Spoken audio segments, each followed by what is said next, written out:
Donc, pour grandir dans notre marche avec le Seigneur, c'est important de manger et c'est important de boire. Pierre nous dit dans 1 Pierre chapitre 2 et verset 2, « Désirez comme des enfants nouveau-nés le lait spirituel et pur, afin que par lui vous croissiez pour le salut. » C'est essentiel de boire du lait pour les bébés, c'est-à-dire les enfants, les nouveau-nés.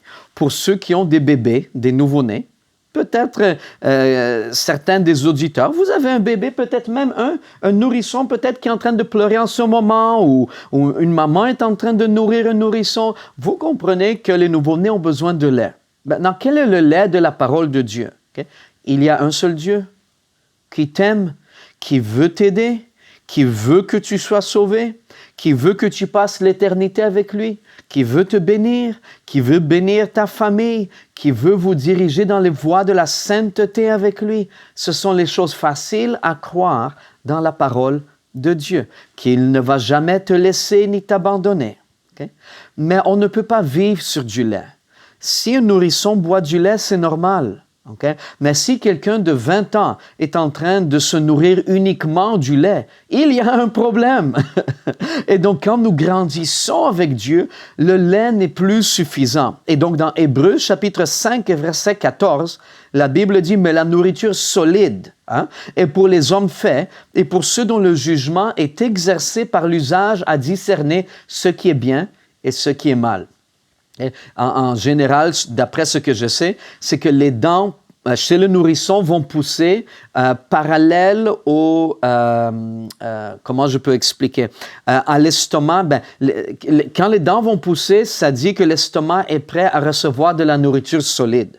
Donc, juste parce que tu prends de la nourriture solide et tu en fais une purée, ça ne veut pas dire que l'estomac est prêt à digérer. Mais ça, c'est la façon que moi, j'ai été éduqué. Okay? Donc, à chaque personne son point de vue. Mais donc, spirituellement, c'est la même chose. Quand tu commences à grandir et tu commences à être en mesure de manger des choses plus solides, et plus nous grandissons avec Dieu, ce ne sont pas des choses externes que Dieu nous demande dans la plupart des temps. Ce sont des choses internes. Les intentions du cœur, les motivations, les attitudes, la discipline au sujet des pensées, tout ça. Le Seigneur est en train de travailler sur ces choses. Matthieu 4, 4 nous dit, Jésus répondit, « Il est écrit, l'homme ne vivra pas de pain seulement, mais de toute parole qui sort de la bouche de Dieu. » Pas de parole choisie. L'Éternel est mon berger. Ça, c'est une bonne parole, je la prends, mais je ne prends pas celle qui me parle de sanctification ou de sainteté ou de sacrifice. Non, non. Toute parole de Dieu nous nourrit. Parfois, il y aura des temps dans notre vie, et il doit y en avoir, où nous allons jeûner.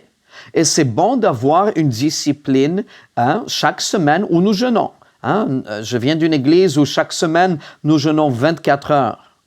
Une fois par semaine, au début de chaque mois, 3 jours, donc 72 heures. Au début de chaque année, 7 jours. Okay? Donc, que ce soit un jour à la fois, que ce soit d'affilée, d'un bloc, c'est à chaque personne. Mais je crois que l'important au sujet du jeûne, c'est numéro 1, de le faire pour que seulement Dieu le voie.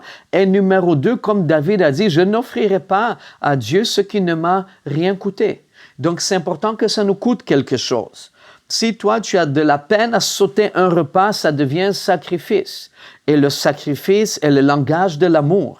Okay? Quand nous cessons de parler le langage de l'amour, nous cessons de sacrifier. Ça vient main dans la main. Car Dieu a tant aimé le monde qu'il a donné. Donc, le sacrifice est le langage de l'amour. Et donc, Jésus nous dit que l'homme ne vivra pas de pain seulement, mais de toute parole qui sort de la bouche de Dieu. Si tu es en train de jeûner, jeûne, mais ne jeûne pas de la parole de Dieu. Quand c'est le temps où normalement tu mangerais, que ce soit ton déjeuner, que ce soit à midi, que ce soit à 17 heures ou peu importe à quelle heure tu manges d'habitude, si tu jeûnes, c'est le meilleur temps pour lire la parole de Dieu, pour te nourrir de la parole de Dieu. Éphésiens chapitre 6, verset 1 et verset 17 La Bible nous dit, revêtez-vous de toutes les armes de Dieu afin de pouvoir tenir ferme contre les ruses du diable. Donc, c'est important de nous revêtir de toutes les armes de Dieu sans entrer dans une grosse étude sur l'armure que Dieu nous donne dans Éphésiens 6. Dans le verset 17, la Bible dit, prenez aussi le casque du salut et l'épée de l'esprit qui est la parole de Dieu. Essaie pas d'entrer dans le combat spirituel sans la parole de Dieu. Oui, tu peux porter l'armure, mais n'oublie pas la parole de Dieu. La parole de Dieu, c'est ton arme. Nous avons besoin de la parole de Dieu. C'est absolument essentiel. Et lorsque nous lisons la parole de Dieu, et lorsque nous étudions la parole de Dieu, nous sommes en train d'affiler cette épée pour le moment, le jour du combat spirituel où tu vas pouvoir répondre avec la parole de Dieu.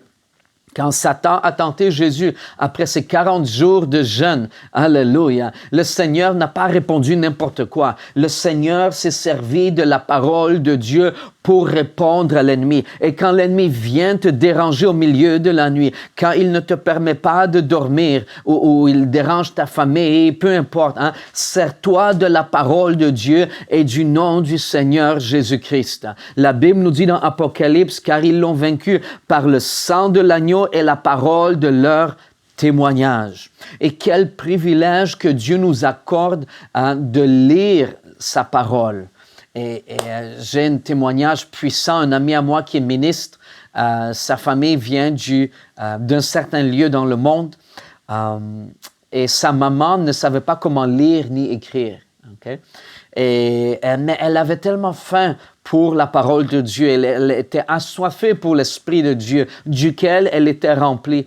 Et donc chaque fois quand elle dormait, Dieu envoyait un ange pour lui lire la parole de Dieu dans ses rêves. Et quand elle se réveillait le matin, tout ce que l'ange lui avait lu, c'était dans sa mémoire. Et elle disait, l'ange aujourd'hui m'a lu, exemple, Genèse chapitre 48. Et elle récitait mot à mot exactement ce que l'ange lui avait lu. C'est à tel point que Dieu veut nous nourrir de sa parole parce que ça nous affermit. Donc, après avoir lu la parole de Dieu, après avoir l'étudiée, que faisons-nous avec la parole de Dieu? Premièrement, nous lisons la parole de Dieu, nous étudions la parole de Dieu, mais nous méditons la parole de Dieu aussi. Donc, nous pensons, tu prends un peu de temps de repos et tu penses à ce que la parole de Dieu vient de te dire. Qu'est-ce que tu dois changer? Comment je peux plus m'aligner avec Dieu? Ensuite, nous prions la parole de Dieu. Seigneur, tu as dit dans ta parole que...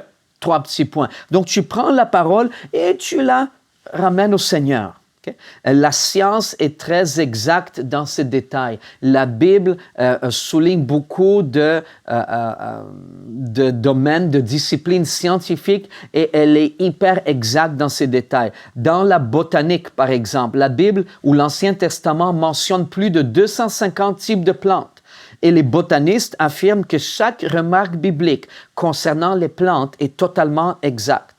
À l'époque de Christophe Colomb, on pensait que la Terre était plate. Pourtant, la Bible disait déjà qu'elle était ronde. Ésaïe 40, 22. Par exemple, l'astronomie, Hipparchus, qui est considéré comme le père de l'astronomie grecque, affirmait qu'il y avait 1080 étoiles. Au XVIIe siècle, l'invention du télescope par Galileo Galilei a montré que ce chiffre était incorrect et James Jeans a déclaré qu'il y a autant d'étoiles que de grains de sable sur toutes les plages du monde. Bien avant lui, le prophète Jérémie, par inspiration divine, a déjà exprimé une idée similaire dans Jérémie 33 et verset 22. Quand on parle de médecine, plusieurs médecins au 18e siècle procédaient à une pratique qui s'appelle le saignement. Si tu étais malade, ils te coupaient un peu les artères, ils faisaient que tu saignes. Et c'est vrai, la partie la plus sale dans le corps humain, à ma connaissance, est le sang. C'est pour ça qu'on prend une prise de sang pour déterminer si tu as une maladie. Okay? Donc oui, si tu fais le saignement, la maladie va quitter. Mais pas seulement la maladie, la vie aussi, parce que la Bible dit la vie de la chair est dans le sang. Donc et la maladie quitte et la vie en même temps. Et c'est comme ça que George Washington est mort. Et si seulement les médecins auraient lu la parole de Dieu, George Washington ne serait pas mort de ça. Lévitique 17, 11. L'histoire, la Bible décrit dans le livre de Genèse la destruction du monde entier par l'eau. Et donc, chaque culture, ancienne culture, a des histoires au sujet d'une grande catastrophe aquatique. L'archéologie, la Bible parle de la ville de Ur, d'où est venu Abraham. Okay?